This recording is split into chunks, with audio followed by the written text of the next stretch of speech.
ស្លេងពីសកម្មភាពរដូវកាន់បិណ្ឌនិងប្រជុំបិណ្ឌលែងសម្ដែងតទៅនឹងស្ដែងរៃរាប់ពីជីវិតពិតអ្នកនៅយូរអីហើយតាក៏ហេះអងលើហើយ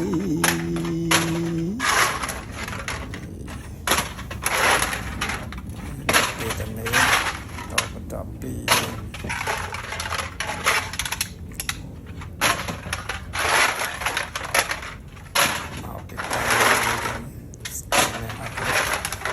កំប៉ុងកំប៉ុងចំកពិតកពិតហ្នឹងបានប្រមាណនេះណាបងប្អូនណាធ្វើការចាំលុបកំប៉ុងនេះចាំលុបកំប៉ុងជាអ្នកទិញសំកំប៉ុងឲ្យបានច្រើនមកមានអ្នកទិញមកកំប៉ុងមកនេះ$1ផោន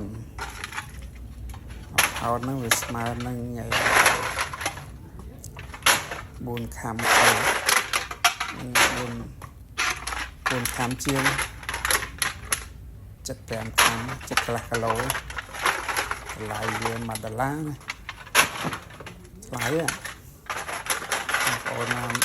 មិនចេះសំទុកទៅមានអ្នកទិញដល់ផ្ទះខ្ញុំបានមកធុងណាធំតាមមុនបានជិត100ផោនបាន$100ណាឥឡូវសំតាំងពីខែមកឥឡូវដល់ខែ10ជិតទៅខែ10ទៅប្រមូលកំប៉ុងមិនរងថាបោះចោលទៅគឺស្ដាយតែស្រោមដៃហ្នឹងតន់តែទឹកសូមដៃមួយតោះចោលប្រមូលដាក់ធុងឥឡូវបានប្រហែលជា